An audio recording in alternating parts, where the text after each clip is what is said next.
Opa, tudo bem? Finalmente tô largando a preguiça e trazendo Berserk pro canal depois de muitas promessas e vagabundices da minha parte, mas agora tô cumprindo e não só isso.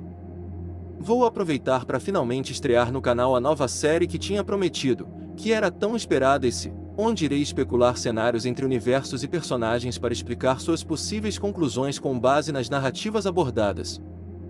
E hoje eu irei analisar se Guts, o espadachim negro do universo de Berserk, estivesse no mundo de Kimetsu no Yaiba. Para isso, irei fazer ele enfrentar os bosses principais de cada arco individualmente e falar como ele iria atuar em cada um deles. Vendo quão longe iria ou até mesmo ver se ele é capaz de vencer de todo o universo. Com isso explicado, eu espero que gostem do vídeo. E deixando de enrolar, vamos nessa! A melhor forma de iniciar essa análise é entendendo a grandeza de Guts, na qual definitivamente vai atrair muita gente furiosa por diversas razões, mas Guts é consistentemente um personagem nível vilarejo pequeno, e a razão é muito simples. Guts foi capaz de cortar um dos órgãos do Deus do Mar, o mesmo que só com sua força externa, tem um feito calculado em 118 quilotons, e ser capaz de cortar ele, mesmo que só uma pequena parte, deve exigir no mínimo uma força igual a 1% da sua força total, e o motivo é bastante simples. De acordo com a terceira lei de Newton, toda a força aplicada em um objeto tem uma reação proporcional de volta ao corpo que gerou a força. Se o Deus do Mar não tiver uma resistência igual ou superior à sua força, ele se machucaria com a sua investida, o que não foi o caso, e antes dos pangarés de plantão apareçam falando que os órgãos internos são frágeis, isso é um tremendo erro. Porque isso se baseia em uma meia-verdade. Os órgãos internos geralmente não têm a mesma resistência que a carne exposta, entretanto, eles têm sim uma pequena resistência elevada, porque senão a energia que vem de fora seria transferida para os mesmos e isso já seria o suficiente para matar qualquer ser vivo, porque um impacto não some do nada, ele vai sumindo gradualmente com base no espaço que cruza. E um soco humano gera força suficiente para uma pequena parcela de energia chegar aos órgãos. Se os órgãos não fossem resistentes, morreríamos para qualquer soco. Então sim, os órgãos do Deus do Mar têm uma paridade entre sua resistência externa. Mas para termos consistência, considerarei somente 1%, por ser próximo com um feito anterior a um personagem que Guts subjugou por completo. E sobre sua velocidade é simples, Guts foi capaz de segurar um raio lançado a ele. O cálculo estará na descrição junto com os outros citados anteriormente. Portanto, chegamos à conclusão de que Guts é nível vilarejo e massivamente hipersônico plus. Agora podemos começar a análise.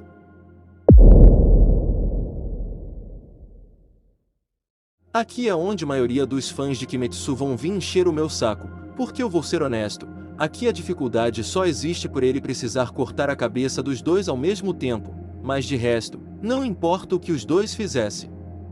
Guts casualmente reagiria e cortaria ou jogaria longe, e antes que algum fã de Kimetsu venha falar que eles são subrelativistas por reagirem ao Zenitsu que é dito tendo a velocidade de um trovão. Devemos entender que essa frase está longe de um sentido literal por diversos fatores, como o fato do dicionário utilizado ser usado majoritariamente como linguagem figurativa. O Shuji é um estilo literário utilizado com o intuito de deixar claro que o presente comentário não tem sentido literal, o que condiz com a frase, tanto que o kanji presente sequer remete a igual ou que indique paridade. E sim uma comparação para somente remeter a algo rápido, não algo literal, o que é consistente com o fato de mais tarde, a própria obra indicar que a velocidade de uma onda já ser grande coisa para luas mais fortes. Mesmo daqui sequer sendo uma lua superior, seria impossível para ela se igualar ao Gyouko ou Tanjiro marcado que mal reagia a ataques sonoros. Então não, Demon Slayer está longe de ter uma velocidade nesse nível. Sendo assim, a única dificuldade seria a condição, que Guts facilmente burlaria só fazendo um giro de 360 graus e cortando a cabeça de ambos ao mesmo tempo, e continuaria cortando por não saber que já atingiu essa condição, tendo assim uma vitória com dificuldade negativa.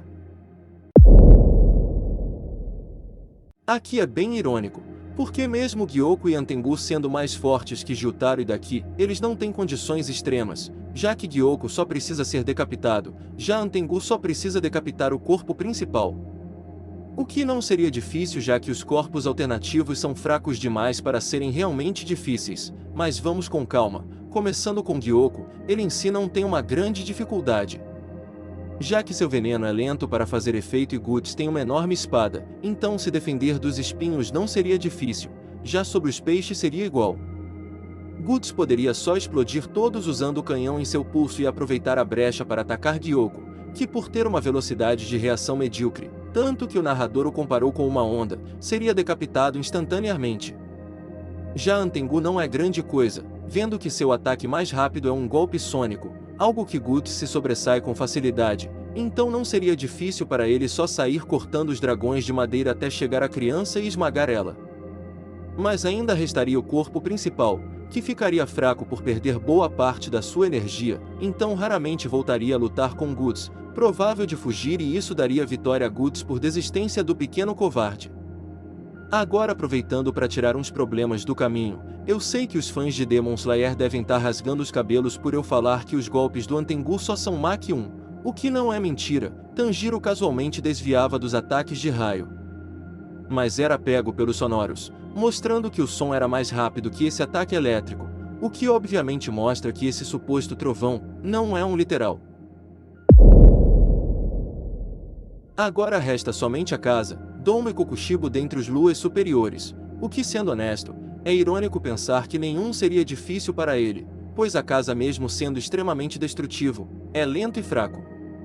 Então a maioria dos ataques ele só precisaria defender, se aproximar e então o decapitar. E sim, sei que a casa não morreria com isso, mas esqueceram que Guts tem negação de regeneração por sua espada acertar a alma?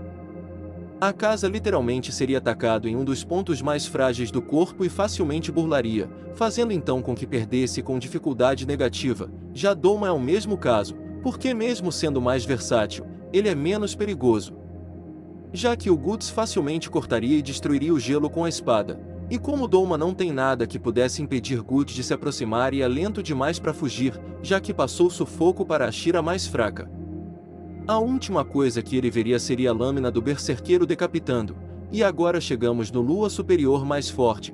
Kokushibo sofre do mesmo mal que todos os outros, que é a extrema ausência de atributos como velocidade e força. Entretanto, ele tem da vantagem de ser majoritariamente um atacante de longo alcance, então a sua vantagem seria por poder lançar uma onda consecutiva de lanças cortantes contra Guts e recuar, pois mesmo que elas não sejam fatais para o espadachim negro, ainda são várias, o que eventualmente poderia chegar a causar algum dano, mas nada grave. Então essa compra de tempo só seria uma adiação do inevitável, já que Kokushibo também precisa ficar parado e em alguns casos, até perder Guts do seu raio de visão para o uso de algumas, o que mesmo sendo contornado por ter o mundo transparente, isso seria mais arriscado do que só jogar várias ondas, já que se perder Guts de vista, isso já faria ele perder a luta instantaneamente. E chegamos no boss final, aquele que odeia as maiores das mudanças. Algo que Muzan tem de curioso é o fato da única coisa útil dele ser sua regeneração, o que, bem, é inútil justamente por Guts ter negação de regeneração. Isso praticamente deixa Muzan sem ter o que fazer e talvez ser o mais fácil da lista, porque enquanto os outros causavam uma séria dificuldade por terem condições e habilidades tensas, Muzan tem nada além de tentáculos e veneno. Só que por não ter força para destruir a armadura e muito menos velocidade para fugir, a única coisa que restaria a ele seria se explodir. O que não seria possível na hora que Guts se lançasse usando o giro do lobo e então partir Muzan ao meio antes mesmo dele conseguir pensar nisso, finalizando assim a presença de Guts nesse universo com uma vitória fácil. Sei que foi decepcionante, mas o que posso fazer? A culpa não é minha que Muzan é um péssimo vilão até na própria obra. O grito sônico dele seria inutilizado por ser fraco demais, tanto que não destruiu sequer vidros que estavam próximos e por Guts ser mais rápido, podendo só desviar ou resistir, assim aproveitando a exposição para descer ele no soco. Sua explosão não tem velocidade o suficiente para acertar ele. O veneno ele precisa fazer o sangue dele entrar em contato com o organismo adversário. Como ele faria isso se nem força para passar da armadura ele tem? Pois curiosidade, Muzan foi o personagem responsável por refutar a maioria dos feitos acima de nível quarteirão do verso, porque por se ferir pela explosão do último episódio de Kimetsu, ele limitou a sua resistência a certo nível, e pela lei de Newton, um corpo não pode ser mais forte do que sua resistência. E Musa mostra seguir essa lei. Então sim, Musa na melhor das hipóteses, é nível construção um grande aquarteirão. Então Musan praticamente só tá aparecendo aqui para encher linguiça, já que até daqui Jotaro tem mais possibilidade de serem mais difíceis do que ele mesmo, ele sendo mais forte e tendo mais hacks no geral.